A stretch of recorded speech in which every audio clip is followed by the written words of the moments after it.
बिस्मिल्लाहिर्रहमानिर्रहीम, अस्सलाम वालेकुम। पाकिस्तान में इलेक्शन जीतने के चक्कर में तकरीबन तमाम सियासी जमातें बशमूल मुस्लिम लीग नून और तहरीक इंसाफ अपना बयानिया हार चुकी हैं। गुजरांवाला में मुस्लिम लीग नून के जलसे में कुछ अजीब व गरीब वाक़यात पेश आए हैं जो मुस्लिम लीग नून के अंदर तकसीम और सियासी कमजोरी की निशानदेही करते हैं। तहरीक इंसाफ चाहती है कि अगर उसको किसी किस्म की डील नहीं दी जाती या डील नहीं दी जाती बिल्कुल भी, तो कम से कम थोड़ी सी ढील ही दे दें, जिसके लिए सर तोड़ कोशिशें भी जारी हैं। जेल में मौजूद इमरान खान के हमायती और मददगार इस वक्त पूरी दुनिया के अंदर एक तमाशा बन के रह गए और उन्हें कहीं भी जाए पनाह नहीं मिल रही है। लेकिन ये मामला यहीं खत्म होता दिखाई नहीं दे रहा।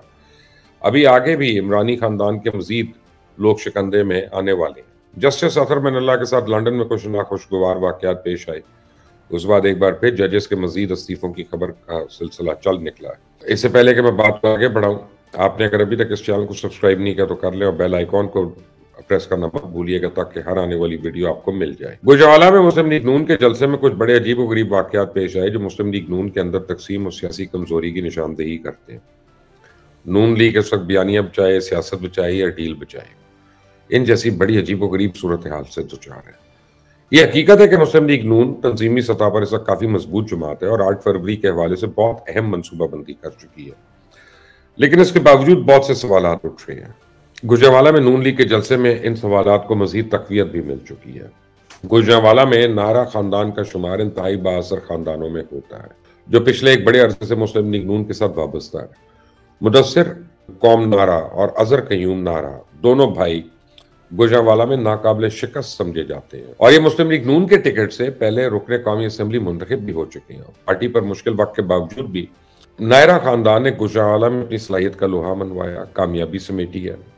बावजूद इसके कि गुजरांवाला में आज भी नायरा खानदान की पोजीशन भी बड़ी मजबूत है। क्योंकि नायरा खानदान के मद्दे मुकाबिल तहरीक इंसाफ के हिमायत याफ्ता बिलाल एजाज हैं। इस हल्के में देहाती वोटर हमेशा से एक फैसला कुन रोल प्ले करता है और इस वक्त हल्के के देहाती इलाकों में तहरीक इंसाफ की पोजीशन बहुत कमजोर है। देहातों की ज्यादातर बरादरियां मुस्लिम लीग नून के नायरा खानदान के साथ खड़ी नजर आती हैं, जिसकी वजह से मुस्लिम लीग नून के उम्मीदवार अजहर कयूम नारा की पोजीशन मजबूत है और उनकी जीत के इम्कानात ज्यादा है।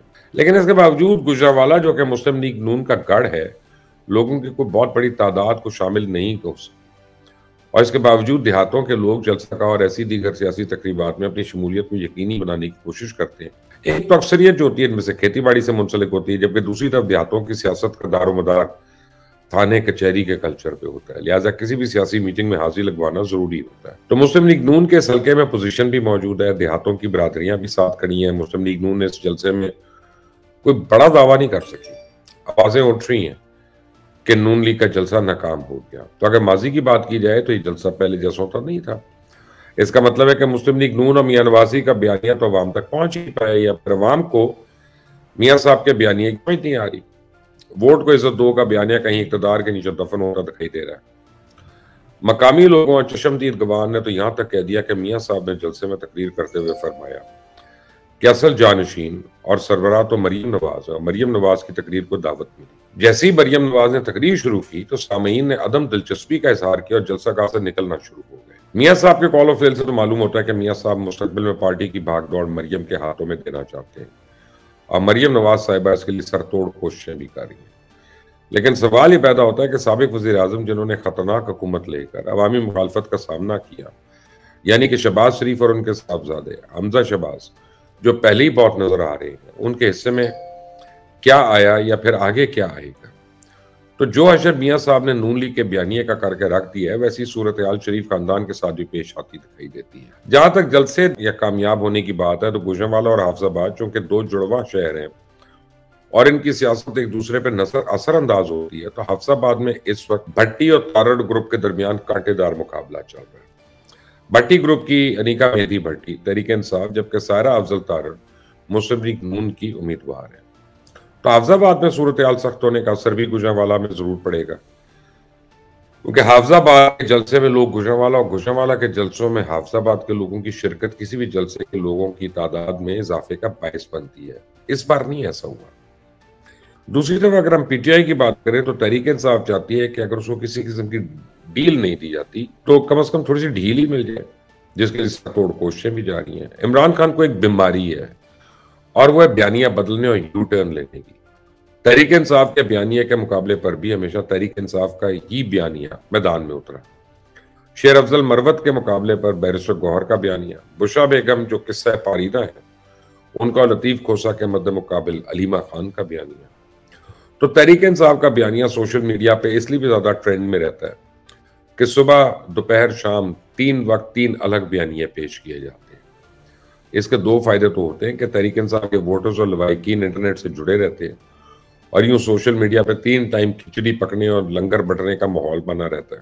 اور اب عمران خان اور تحریک انصاف ڈھیل کے طلبگار اور فریادی بنے ہوئے ہیں، جسے چھپانے کے لیے سوشل میڈیا پر گاہے بگاہے ڈیل کی جھوٹی اور بے بنیاد خبریں بھی چلائی جاتی ہیں۔ تحریک انصاف کے امیدواران الیکشن بھی لڑ رہے ہیں اور اندر سے ڈرے ہوئے بھی ہیں، کیونکہ توشہ خانہ، سائفر اور عدت کیس میں سزا نے تو عمران خان کے لیے محض ایک ٹریلر ہے۔ ابھی تو 9 مئی کی سزائیں اور بڑی سخت سزائیں کپتان کا انتظار کر رہی ہیں۔ تو تحریک انصاف کی ماندہ لیڈرشپ اور امیدواروں کو یہ خوف ستایا جا رہا ہے کہ ابھی تک تو وہ الیکشن کے نام پہ بلیک میل کرتے آئے، لیکن 8 فروری کی شکست کے بعد ان کا کیا انجام ہوگا، آنے والی حکومت ان کے ساتھ کیا سلوک کرے گی، ریاست مخالف بیانیے کا کیا حشر نشر اور انجام ہوگا، اور الیکشن کے بعد عمران خان اور تحریک انصاف کے لیے تمام راستے بند ہو جائیں گے، حکومت نہیں ملے گی، حکومت میں حصہ نہیں ملے گا، اپوزیشن میں کوئی ساتھ بٹھانے کو تیار نہیں ہوگا، سیاسی عمل کا حصہ نہیں رہیں گے، اور سیاسی نظام میں کوئی قبول کرنے کو تیار نہیں، اور الیکشن کے بعد سوشل میڈیا بھی چھن جائے، تو تحریک انصاف اس وقت عجیب پریشانی کی حالت میں ہے، کیونکہ 8 فروری کا الیکشن فیس بک اور ٹک ٹاک کی بجائے زمین پہ منعقد ہونا ہے، اور زمین پہ ہمیشہ حقیقی چیزیں دکھائی دیتی ہیں۔ جس ووٹ بینک کا تحریک انصاف دعویٰ کرتی ہے، اس ووٹر کو سنبھالنے اور ووٹ کے لیے تحریک انصاف کے پاس ایجنسی موجود نہیں ہے، نہ ہی تحریک انصاف کے پاس کوئی تنظیم سازی نظر آ رہی ہے۔ جن علاقوں میں تحریک انصاف کے مقامی امیدوار مضبوط پوزیشن میں یا پھر علاقے میں اثر رسوخ رکھتے تھے، وہ بھاگے ہوئے ہیں، وہ اشتہاری ہیں، حلقے سے غائب ہیں، اور اپنے ووٹر کے ساتھ ان کا کوئی رابطہ نہیں، جبکہ الیکشنز میں اب صرف 2 دن رہ گئے۔ لیکن ان تمام چیزوں کے باوجود عمران خان اور تحریک انصاف ڈھیل کے بارے میں کسی خوش فہمی اور غلط فہمی میں مبتلا ہیں۔ عمران خان کی نجات اور تحریک انصاف کی سیاست میں واپسی اب دور دور تک دکھائی نہیں دے رہی ہے، جبکہ دوسری طرف عدلیہ کے اندر بھی ایک ایک کر کے عمران خان کو گڈ ٹو سی یو کہنے والوں کی راہ فرار میں اضافے کے ساتھ ساتھ شرمندگی اور عوامی رد عمل کا سلسلہ جاری ہے۔ جب معزز جج صاحبان کی زندگی کا مقصد انصاف فراہم کرنے سے زیادہ سیاسی انجینئرنگ ہوگا تو پھر ایسے واقعات ہو سکتے ہیں۔ لندن میں ہمارے جج صاحب کو سخت رد عمل اور سوالات کا سامنا کرنا پڑا، اس کا سوشل میڈیا پہ بڑا چرچا ہے، اور سپریم کورٹ سے لے کے ہائی کورٹ تک اس وقت ایک زلزلے کی کیفیت میں، جسے اندازہ ہوتا ہے کہ شاید مزید استعفے آ جائیں، استعفوں کی لائن لگ جائے، اس کا ذکر کر ہی جا رہے ہیں لوگ۔ اگر آپ کو یہ ویڈیو اچھی لگی ہے تو اس کو لائک کریے گا، شیئر کریے گا، اس چینل کو سبسکرائب کریں، بیل آئیکن کو پریس کریں۔